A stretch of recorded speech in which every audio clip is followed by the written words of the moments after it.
Okey, ini adalah sambungan. Ini adalah sambungan untuk struktur kawalan pilihan. Di mana untuk video sebelum ni kamu telah lihat ada 3 jenis struktur kawalan pilihan, iaitu struktur kawalan pilihan tunggal, single selection, di mana ada hanya satu pilihan saja. Okey. Kemudian struktur kawalan yang kedua adalah struktur kawalan dui pilihan ataupun dua pilihan, melibatkan dua pilihan saja ataupun kita panggil sebagai double selection, ada dua pilihan. Dan yang ketiga adalah struktur kawalan pelbagai pilihan, melibatkan lebih daripada dua pilihan. Contohnya di sini ada 3 pilihan. Okay, pilihan pertama, pilihan yang kedua dan pilihan yang ketiga. Okay, ataupun kita panggil sebagai multi selection. Multi ni membawa maksud banyak. Okey. Untuk yang ini, ini adalah contoh di dalam buku teks kamu, muka surat 72. Okey. Dan saya harap kamu dapat buka buku teks muka surat 72 buku teks, okey, di rajah 3.4. Okey, ini menunjukkan satu algoritma melalui flowchart ataupun carta alih, okey, di mana dia nak ujilah sama ada lampu, okey, sebuah lampu, iaitu lampu meja lah, okey, berkaitan dengan lampu meja, mungkinlah lampu meja, sama ada lampu ini berfungsi ataupun tidak. Okay, di mana lampu ini perlu dipasang dulu ke dalam dia punya kabel dia ke soket lah. Okay, perlu dipasang plug dulu ke soket. Okey, kalau kamu lihat di sini terdapat banyak pilihan. Dalam satu pilihan ada pilihan-pilihan yang lain. Okay, maksudnya pilihan yang pertama, pilihan yang kedua, pilihan yang ketiga, pilihan yang keempat. Okay, ini kita panggil sebagai struktur kawalan pilihan bersarang ataupun nesty selection. Okay, nesty selection. Dalam satu situasi ada banyak pilihan yang lain. Okey, ini sebenarnya kamu akan belajar dalam tingkatan 2 nanti. Okey, tetapi ini dia beri contoh lah. Okey, dia bagi contoh untuk bagi kamu faham apa beza antara pilihan, pilihan dan juga tindakan. Okay, di mana pada kelas sebelum ini saya telah ajar maksud simbol-simbol ini, membawa maksud yang berbeza lah. Maksudnya dia mempunyai setiap simbol ini mempunyai perbezaan fungsi. Okay, contohnya, untuk melihat, untuk menguji sama ada lampu ini menyala ataupun tidak, dia perlu ada bermula dengan algoritma ataupun perkataan mula dan berakhir dengan tamat. Mula dan tamat mestilah diletakkan dalam simbol apa? Dalam simbol oval macam ni. Okey. Kemudian dia beralih kepada langkah yang pertama. Okey, bila sebut langkah yang pertama di sini dia suruh kamu apa? Kalau kamu dapat baca di sini, dia suruh kamu semak plug di palam ke dalam soket. Okay, maksudnya ini merupakan tindakan kamu yang pertama. Merupakan tindakan kamu yang pertama ataupun proses yang pertama. Okay, this is your first action. So, semak plug di palam ke dalam soket. Okay, you have to check. Okay, you have to check these plugs. Is it connected to this socket? Okay, you have to check. Okay, bila kamu sudah check, kamu sudah periksa. Okay, dan dia tanya. Okay, dia tanya di sini ada pilihan. Bila dia tanya, okay, dia beri pilihan kepada kamu di sini. Okay, adakah plug di palam ke dalam soket?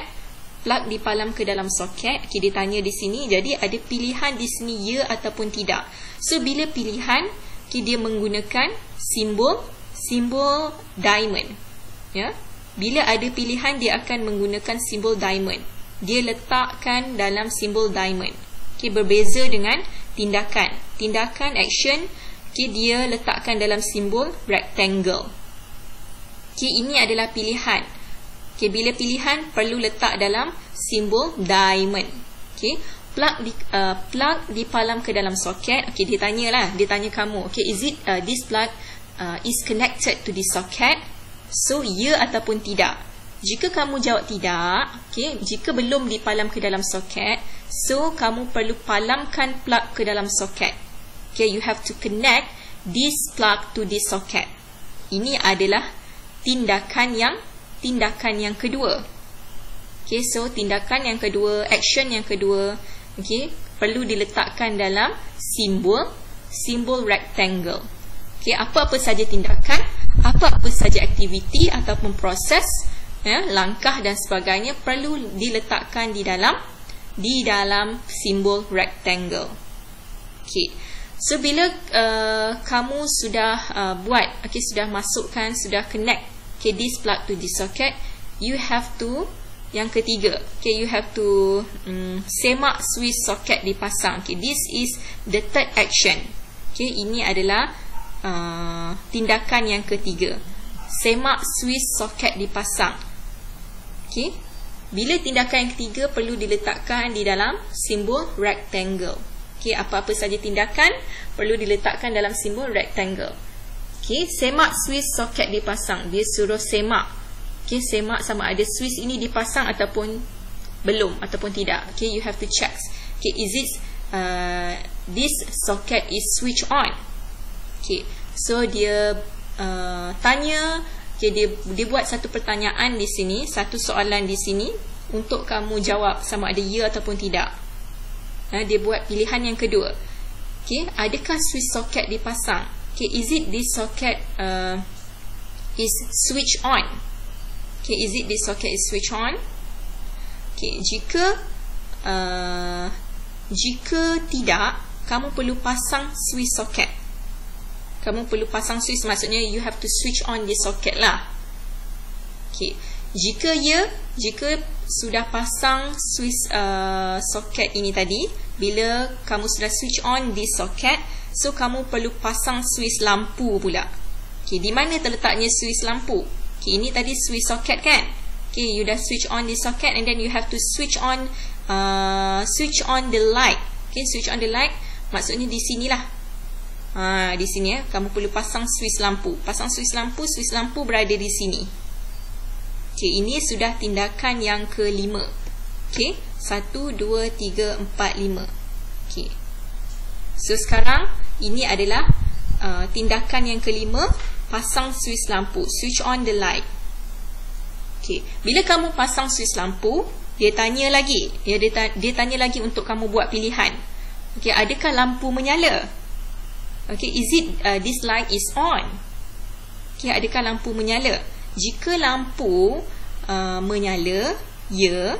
Okay, padam switch lampu dan tamatkan. Maksudnya, bila lampu menyala, maksudnya lampu ini berfungsi lah. Ya, lampu meja ini berfungsi dan kamu hanya padam saja switch dan tamat aktiviti. Okay, padam switch lampu dan aliran dia, kalau kamu lihat di sini, padam switch lampu. And then apa yang dia buat? Tamat. Terus pergi tamat aktiviti. Maksudnya dah tak perlu buat apa-apa lagi. Nothing happen. Okay, nothing to do. Tetapi jika lampu kamu tidak menyala di sini, okay, berada di sini, pilihan yang seterusnya, kamu perlu semak sama ada mentol itu terbakar ataupun tidak. Okay, mentol itu rosak ataupun tak. Okay, kamu perlu semak. You have to check the bulb. Okay, kamu perlu semak, kamu perlu cek, periksa sama ada mentol itu terbakar ataupun tidak. Okay, jadi bila kamu sudah periksa, dia tanya lagi, adakah mentol terbakar? Okay, ini pilihan yang terakhir lah. Adakah mentol terbakar? Jika mentol terbakar, yes. Okay, kamu jawab ya. Kamu perlu tukar mentol baru. Okay, you have to change the new bulb. Tetapi jika mentol itu tidak terbakar, mentol itu okey lah. Maksudnya mentol itu mentol baru ke, tak terbakar. Okay, so kamu hanya perlu baiki litar lampu. Maksudnya ada kerosakan lah dekat dia punya litar. Dia punya kabel lampu tu ada kerosakan. So you have to repair the cable. Okay, the light cable. Okay, dan tamat aktiviti. Nampak tak? Ya, situasi dia nampak sangat mudah, nampak sangat mudah, tetapi banyak pilihan, yang boleh diambil kira, banyak tindakan yang perlu dibuat. Nampak mudah, bila kita gunakan gambar. Okay, kita guna gambar, saya gunakan gambar, saya letak gambar. Okay, mungkin kamu nampak okay, agak senang lah bila saya dah letak gambar macam ni. Okay, tetapi kalau masuk bab algoritma, okay, dia ada dia punya langkah-langkah dia, maksudnya step by step perlu ada. okay, perlu dikaji dengan betul dan perlu disemak dengan betul. So ini adalah salah satu contoh lah yang dia nak tunjukkan, okay, kepada kamu, okay, apa itu struktur kawalan pilihan, okay, apa itu apa yang dikatakan dengan proses tindakan dan sebagainya. Dia mempunyai perbezaan, okay, perbezaan antara tindakan dan juga pilihan. Okay, jadi saya harap untuk hari ini, okay, kamu faham, okay, perbezaan setiap simbol. Okay, yang penting kamu faham perbezaan dan fungsi setiap simbol ini. Okay, dan untuk hari ini saya ada sediakan latihan. Saya harap kamu dapat buatlah latihan yang saya berikan nanti. Okay, sekian. Assalamualaikum warahmatullahi wabarakatuh dan selamat sejahtera.